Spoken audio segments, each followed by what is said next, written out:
lizards, cutscenes, crap weapon mechanics, a robo-dildo, more lizards, female protagonists, bullet sponge enemies, angry robots, toxic masculinity, It gets tolerable. bigger lizards, cosmetic microtransactions, obligatory open world sections. Welcome to Gears 5.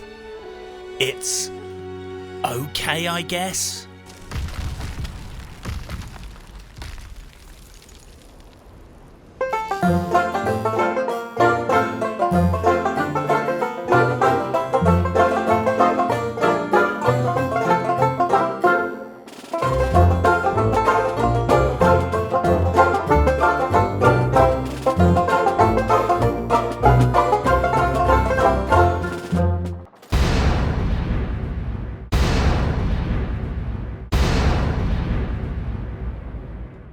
Gears of War is one of the most prestigious video game franchises about which I have never given any fucks. Primarily because, until relatively recently, they have been console exclusives and I have only just started straying from the dark side of the PC Master Race and exploring the dirty and immoral ways of the console. So please be aware this is my first Gears of War experience. I don't know the history, and this review is coming from the position of someone who picked this game up for the first time, uncorrupted by either prejudice or malice. My personal history of the Gears of War franchise goes all the way right back to the Google search I did the other day.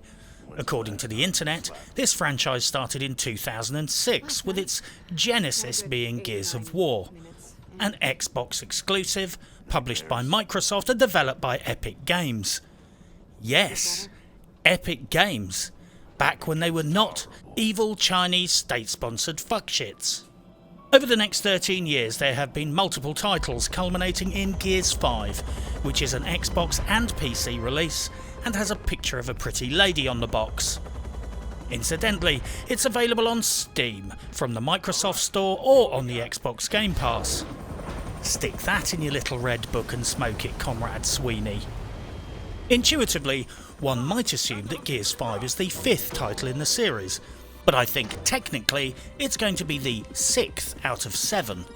There was of course the obligatory Gears Tactics version of the game, which is not released at the time of writing.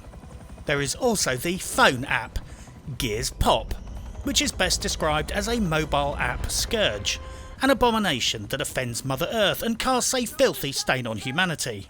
As an original XCOM and Jagged Alliance fan, Gears Tactics looks rather appealing actually. I might well buy it. Gears Pop, however, well, I think I would rather staple my bollock to the back of a black cab and be dragged all the way across London than installing that pile of fuck on my phone. The Coalition developed Gears Ultimate Edition, Gears 4 and Gears 5 and will be releasing Gears Tactics. The Coalition was formerly known as Zipline Games, Microsoft Game Studios Vancouver and briefly called Black Tusk Studios before being renamed yet again The Coalition to work on Gears of War after Microsoft bought the franchise from Epic Games. Take this all with a pinch of salt because I'm researching it for the first time myself right now, although it's interesting to note that people tend to put their faith in studios based on the brand. And here's an example of the same studio that made games under 3 different brands, including well-known games like Microsoft Flight. Conversely, there are studios which everyone knows and trusts, where 99% of the staff have left, and they've been acquired by some huge investor who's trading on the developer's pedigree, despite it being a mirage. Telltale Games. Suffice it to say, it's not the Coalition's first rodeo, and they have some good work under their belt, even though you might not have heard their name before. Gears of War has a surprisingly rich lore, and within hours of firing up Gears 5 I was on YouTube watching videos about the history of the lore and the backstory of the games. Even though this entire franchise has previously passed me by, I was immediately curious about the game's well-respected legacy, which it appears to have earned and maintained for more than a decade. Yeah, take note of that, Todd, destroyer of IPs Howard. I felt very quickly like I had been airdropped into an existing game universe, and I wanted to play catch up and learn about what had happened before my arrival. No serious review of Gears 5 could be taken seriously without at least giving a brief history of the Gears of War lore, so I guess you're all fucked then, because I don't take myself seriously, and certainly nobody else does. However, just so that people don't get triggered, here is a short version of the Gears of War universe. These geezers find this shit in the ground that they can use as fuel. Like all metaphors in films and video games about the fuel crisis and the environment, needless to say, there's no such thing as a free lunch. The shit in the ground causes problems, cause it's toxic as fuck. Just like my channel according to Ubisoft Massive. These strange lizard dudes who live underground pop up and attack. These other gnarly dudes from underground pop up and attack too. Everybody attacks everybody, I'm not really sure what the fuck's going on, I just shoot the strange looking dudes and assume the blue dudes are my friends because they look like me. Or dudettes. I'm not sexist. It's a violent clusterfuck, and that's just fucking peachy, because it would be no fun playing a third person shooter unless everyone was trying to kill everyone else, right? Starting the game, you immediately find yourself in the middle of a futuristic fuckstorm, where you battle fuck ugly looking geezers and shoot pretty much anything that moves that looks weird and isn't you. Think Baghdad. This sets you off on a narrative journey where you shoot fugly folk, engage in exposition, shoot more fugly folk, watch some cutscenes, and then kill some more fugly folk. It's pretty much killing, story, killing, story, killing, story, and it all chugs along like a well-maintained, much-loved, but slightly out-of-date petrol lawnmower. It has a reasonable enough story, which I'm not going to spoil. Slightly cliched dialogue at times, but luckily you spend most of the game so distracted by clouds of blood vapour bursting out of your enemies' ruptured fucking skulls that frequently the slightly sub-Arnold Schwarzenegger level of dialogue slips by without even being noticed. The writer on Gears 5 is Tom Bissell, who has clearly developed his writing skills since being one of the literary and literal criminals responsible for the Battlefield Hardline single-player campaign. The only way he will be getting a Nobel Prize for Literature for that story is if one of the Nobel Committee throws one of those through his fucking bedroom window because he's pissed off at how shit the Battlefield Hardline single-player campaign was. I guess Cormac McCarthy was fucking busy and they had to make do. But all things considered, Tom Bissell did a reasonable enough job considering it's a video game where your primary activity is blowing shit up, killing lizards, whilst being followed around by a bleeping robo-dildo with a taser. I mean, that's not much to fucking work with, right? And yes, I know they're not really lizards. All this being said, Tom Bissell has done some good writing work in the past, like The Vanishing of Ethan Carter, and given that he is a self-confessed video game addict and coke fiend, he gets my vote. The story is okay, not good, or bad enough to be particularly noteworthy, but as I said earlier, lizards, guys. Fucking lizards, carnage and robo-dildos. That's not exactly the premise for a David Lynch movie. Besides, there are very few science fiction stories ever that have included a cutesy robot sidekick and not been a tragic pile of shite. In fact, I can think of only 3. And all of the rest of the movies in that franchise were a pile of fuck too. So how did this game play? Right off the bat, this game is trying to force you into co-op play. I hate that. It's not an either or scenario, this is an opt-out scenario. Thankfully I figured out how to avoid playing with other humans and locked that shit down immediately. It's not that I'm antisocial, it's more just the case that I just hate everyone's guts. I didn't become a bad-tempered, misanthropic, nihilistic hardcore gamer as part of some cunning, long con strategy for meeting people and socialising. Go fucking figure. Look, when I buy a single-player game, I don't like being shoehorned into co-op, especially not when the primary motivation is to put players in artificial situations where other players can see the cosmetic microtransactions they're wearing. I shit you not. During the intro, I swore blind I recognised the music from Frostpunk. But I did a bit of investigation and it turns out it was not composed by Poito Musial. Fuck knows how to pronounce that properly. But was in fact Ramin Djawadi, the composer from Game of Thrones. The music is suitably epic and sweeping.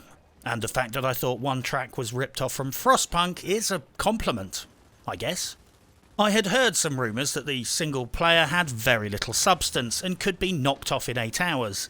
Maybe I'm a shit player and I spend too much time reading knickknacks and postcard pickups, but I certainly thought the campaign had more content than that. I'm sure you could speedrun it in 8 hours, but you would literally have to ignore stuff and rush. However, make no mistake, the Gears 5 is to single player what Battlefield is to single player. This is not full-on, grown-up single player.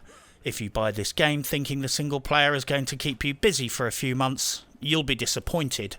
Chances are, within a few weeks you'll be playing PvP or buying something else. All being said, I quite liked the feel of the single player campaign. I was quite curious about actually inspecting the pickups and reading the notes. God forbid, it actually had a bit of real feeling about it. I felt like I was being thrown into the thick of it. Sure, some of the dialogue and set pieces were a bit cheesy and cliched, but I quickly found myself actually giving a fuck about what was going on in the story. And notice how I said story and not game. This is quite rare these days, to be honest. The slight fuckery with the bad porting from console did, for me at least, detract from the game. The snow skiff would have been a lot more fun if I wasn't constantly trying to work around the shitty dual binding issue. It wasn't the end of the world, but it was just one of those examples where something that could have been fun got turned into a shag because of bad optimization, like the fucky system for selecting robo-jack-off's abilities. Because it was a faff, the potential feeling of mastery and skill was replaced by the constant button-fumbling key mash of trying to shift-select the correct ability in the heat of battle. None of this shit is game-breaking. It's just worth noting that there are lots of little things in this game that could have been fun, but instead were turned into a little bit of a shag for no fucking reason other than it was a lazy port. The open world-ish sections in the game felt a bit like they were lifted from Metro. You know when you experience something in a game and you can immediately imagine some dude jumping up in a meeting and shouting, "I know, let's do that thing from that other game." In this case, it was Metro fucking Exodus. I mean, the semi-open world sections ain't bad exactly. It just feels a bit bolted on. And let's be honest here, it is bolted on. It's not really that open world, is it? It's a few key locations, spread out in a completely barren, huge, empty, frozen wasteland. It's just about as far as you could get from the term richly populated. In fact, as far as open world settings go, it's the literal fucking opposite of richly populated. It's completely unpopulated. There is some shitty terrain modelling, bits where you just can't walk over low rocks because they're funneling you in one direction, but it's utterly unrealistic considering your martial skill and strength. Suddenly you're not allowed to walk over a few rocks 3 inches high, or one specific low wall. It's like they don't strictly stick to their own internal reality rule set within the physical world. Nobody need call foul for the female character. The plot is not, "I'm a woman and men are evil." The plot is, "I'm a woman and I might be a bit of a shitbag."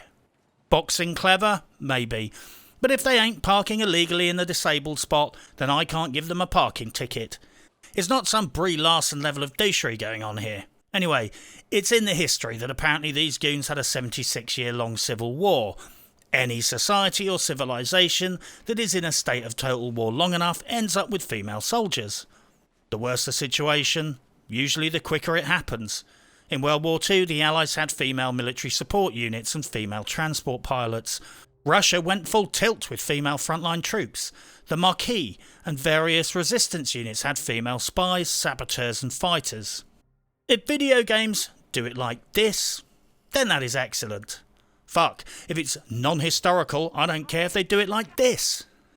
If video games do it like this, they tank their IP. Gears 5 does it like this, and I think it works just fine. It's not politically correct or painful or preachy. It's not the horror show I was expecting.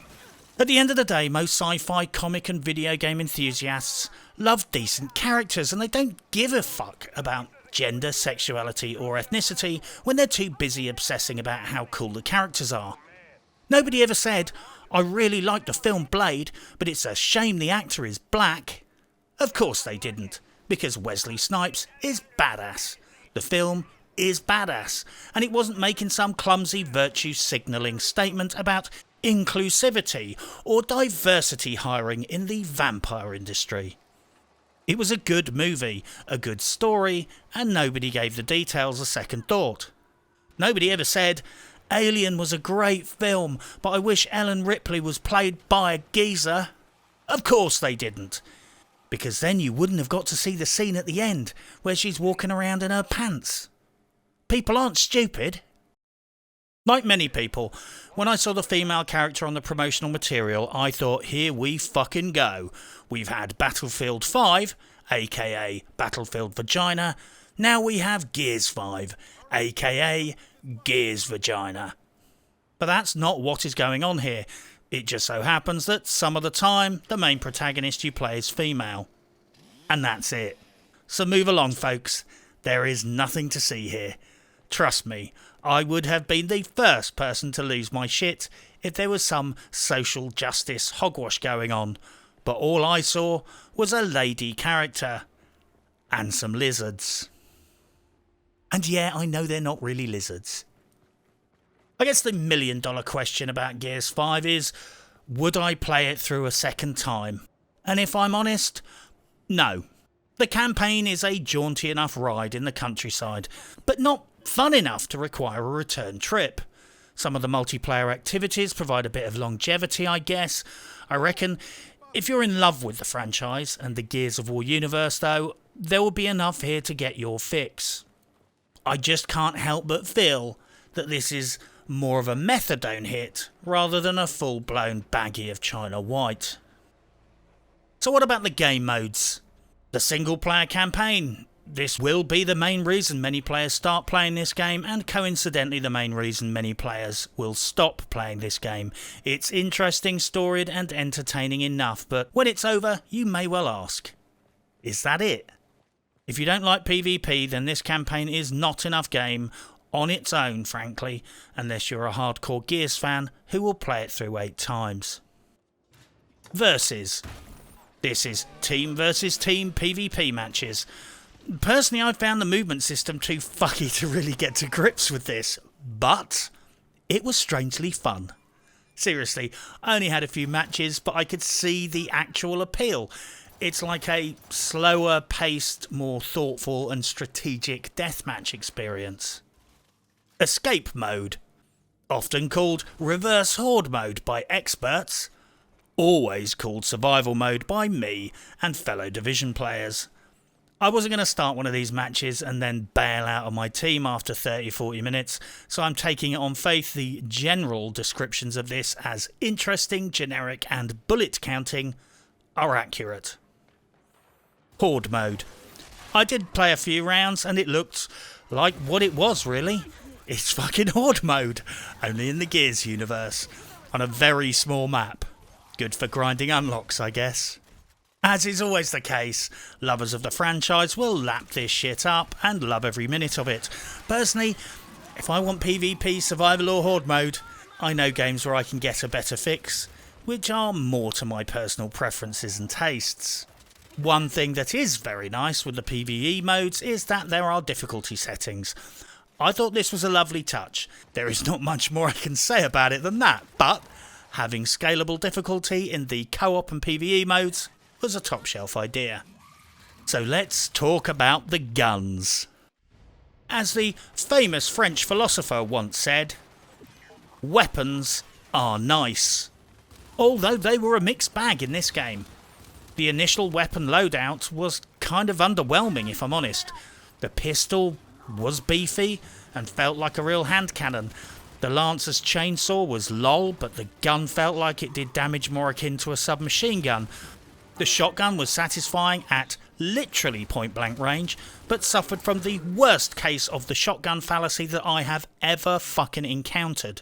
Basically, the shotgun fallacy is that 99% of game designers falsely think shotguns have an effective range of about 24 inches, and a weapon spread hugely wider than in real life.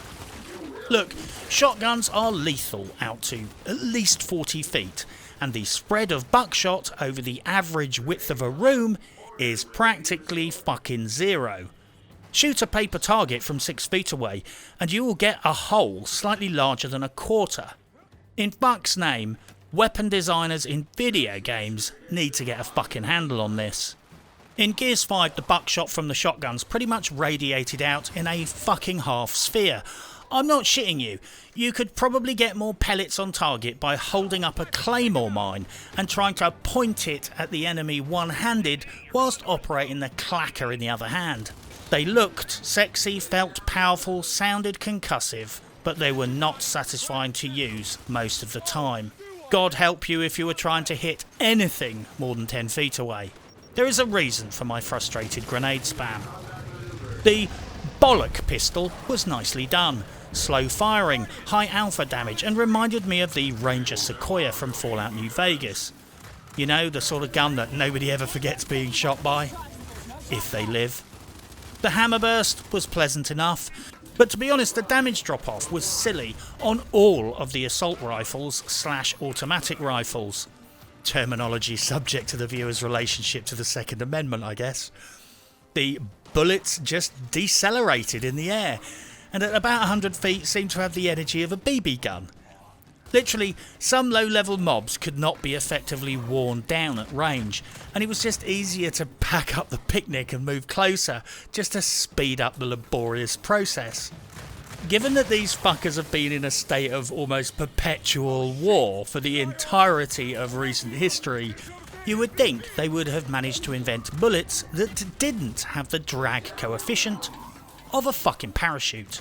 But I shit you not, with the exception of weapons like sniper rifles, with most guns, the bullets would limp to the end of the barrel and then jump out of the end, and almost immediately give up the will to live. The Markser battle rifle was fucking potent and I loved it. It was a really satisfying and punchy gun. Shame, however, that due to a game bug, when I accidentally swapped it for a pipe on the ground, it vanished, and I couldn't pick it up again. Think about that. The one single weapon that I was genuinely in love with vanished because of a fucking bug. And all I got in exchange was a length of fucking pipe. I think it's safe to say that I stopped being emotionally invested in the weaponry at this point. Being a fan of The Evil Dead, the chainsaw on the Lancer was a cute touch. But personally, I never found it particularly practical, and I think I only used it for opening shit when the game prompted me to. I actually found loadout mechanics to be a bit of a shag. Slots 1 and 2 were for long weapons or shotguns and shit like that. 3 was only for pistols and machine pistols, and I think 4 was for grenades. There were also heavy weapons which you had to physically carry, and if you say took out your pistol, you would dump that heavy weapon on the ground and then have to pick it up again. Then there were other heavy-ish weapons that seemed to randomly swap into other weapon slots.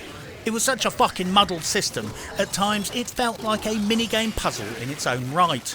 I kept going to pick weapons up and caught myself thinking, I wonder which weapon this is going to swap out onto the floor. Eventually I stopped being arsed with the whole shag factor and adopted a fairly unsophisticated loadout of weapons that gave me plenty of common ammo drops.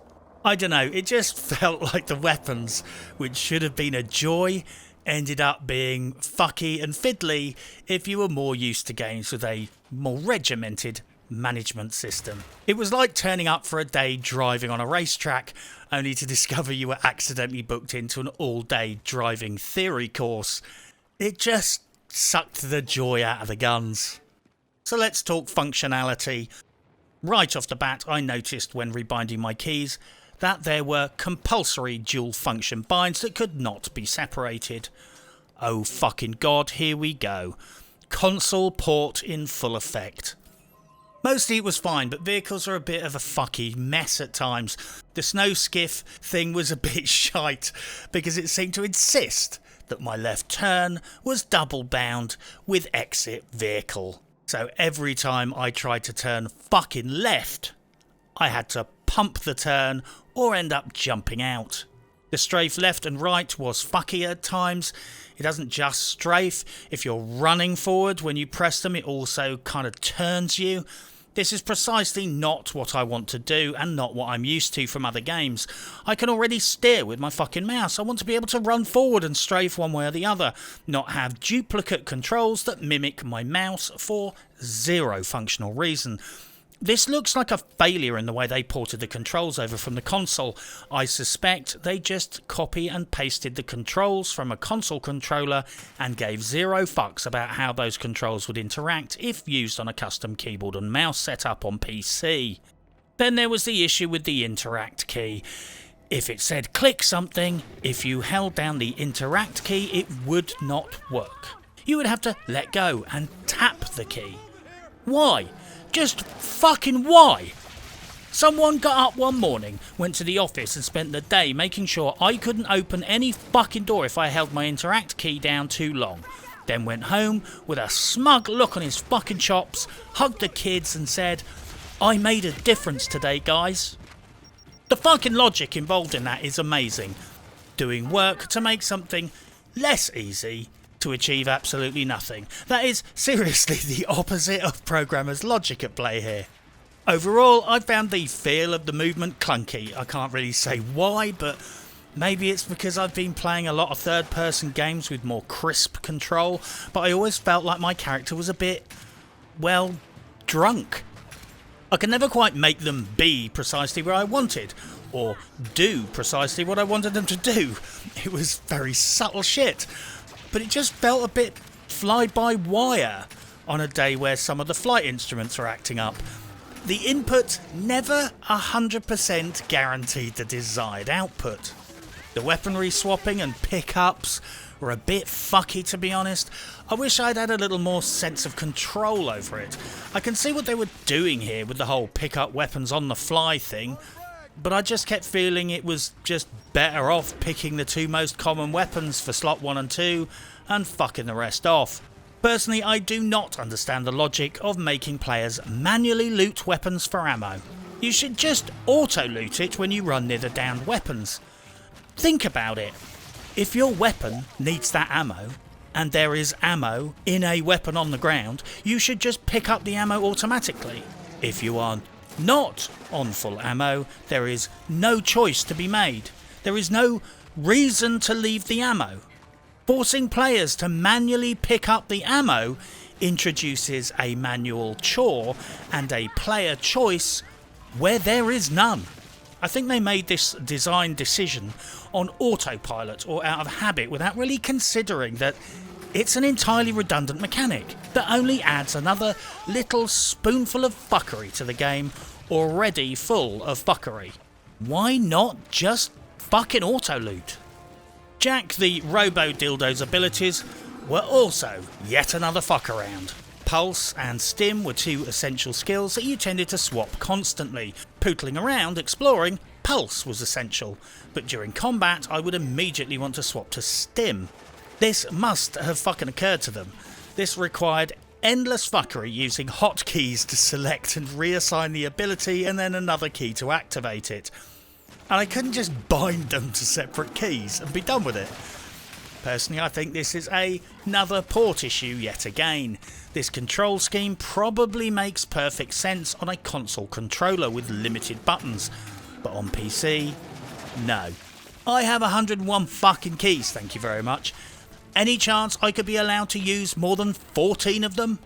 I guess the keybind fuckery combined with the fucky multi-binds and holding the fucking interact key meant it stopped working shows that this is probably a lazy and less than optimised port.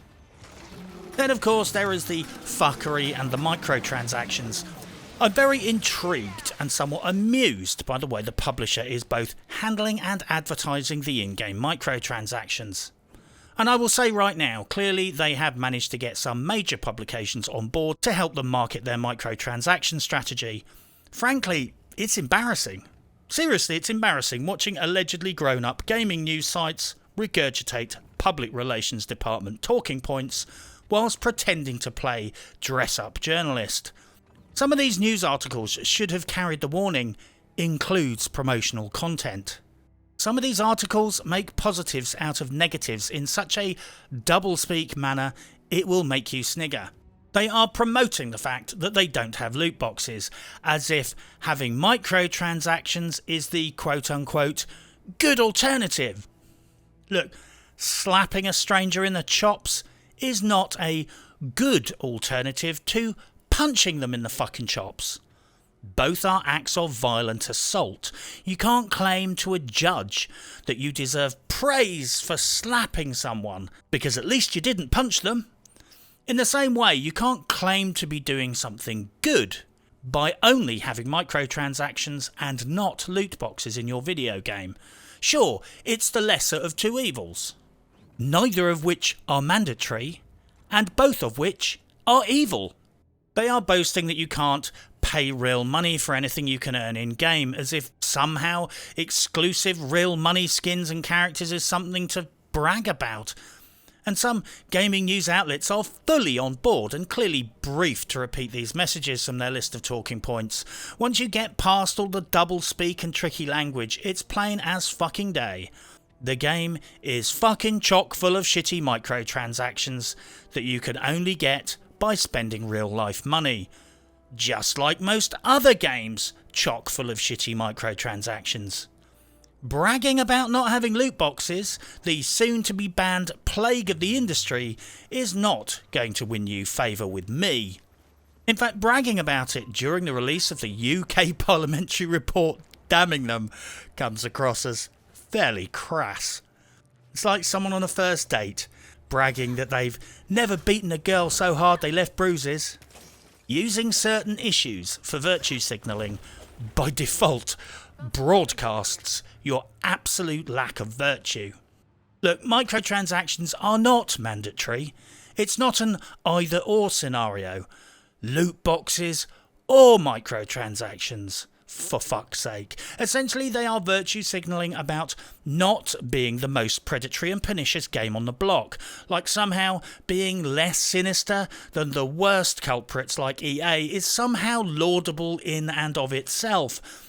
It's very literally like a burglar bragging about the fact he's not an arsonist. Then again, perhaps this is all perfectly on point. A publisher releasing a game full of microtransactions in collusion with the media to put a positive spin on that is perhaps literally perfect. It's like how murderers in high security prisons brag about beating up pedos. Just like in real life, it doesn't matter how far down the slope of moral righteousness someone has fallen, they will always point at someone further down the slope and say, well, at least I'm not as bad as that guy. Overall, it's a fairly straightforward deal. It's a premium title which works at launch, and it has microtransactions. I guess what I'm saying is, by trying to bullshit about it, they debased themselves in my eyes. If they had not tried to sell a fail as a win, I wouldn't have had much more to say other than, I hate microtransactions. I took a good look at the store, and it was suitably horrible. Time-limited offers, overpriced skins, XP boosters for cash. We're talking about 10 quid a month to keep a booster up and running 100% of the time. That's a cheap mobile phone bill, just for the cost of max XP. That's free-to-play game levels of douchery in a AAA title. Fuck that, and fuck paying 10 quid for an outfit that makes you look like a fucking paperboy from the 1930s. All the stuff seems to be fairly harmless, cosmetic skins, blood sprays and shite like that, but the XP boosts are sinful in a paid for buy and own game. That's just shit. XP boosters in a game like this is just shit. I guess overall Gears 5 is fine. It's an okay game. You pay your money, get stuff to do, but prepare yourself for this being more of a multiplayer co-op game in the long run than a single player adventure. Probably the best compliment I can give this game is this: I thought it would be a bit insubstantial, linear, and not much to it. I thought I would hammer the game for 10 to 15 hours and have a good handle on what's going on. To my shock, if you are a relatively slow player like me who likes to explore every nook and cranny, find the pickups and read the in-game notes, there was more to do here than I thought. I still have lots of single player campaign left, and some of the co-op and PvP stuff, whilst not being amazing, looks kinda fun. I'm new to Gears of War. I'm not emotionally invested in the franchise, so I have no skin in this game. But despite this not really being my kind of thing and having no history to get upset about, to my surprise, when I have a bit more time, I actually might come back and finish this game. And I want to spend a bit of time fucking around in the co-op and the PvP too.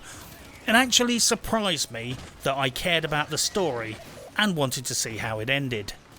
It's just a real shame they fucked it up with their shitty XP boosters and time-gated real money cosmetics. If they had just got rid of that, it would have had a fraction of the fuckery and probably not lost them that much revenue. If they had just made everything earnable and left the XP grind as a level playing field, I wouldn't have had as much to complain about. However, because they did pull a fucking Ubisoft with their time saver XP booster fucking arse fuckery, now all the time anyone is grinding, in the back of their mind, they know they're being dicked out of 50% of their XP gains because they're being blackmailed for not spending real world money to have one stat in the game code changed to XP equals 100%. That right there is silly, stupid, self-harm for the franchise. It's just disappointing because I almost found myself shocked at the prospect of giving this game a flat-out good review. I literally found myself thinking, Christ, I was getting ready to slag this game off and now I'm going to have to give it a positive review. Oh no, there's that. They have fucked it up. Silly, silly Microsoft. Talk about clutching defeat out of the jaws of victory. The strong point of this game, I think, is its lore. It's a lore-rich franchise and tries to stay true to that, and to be honest, that's commendable in this day and age where even venerable franchises like Fallout are shitting all over their own history and lore and rolling around in it. This game is 50 quid in the UK or 70 quid with all the fuckery. Personally, I would recommend the Xbone Pass right now.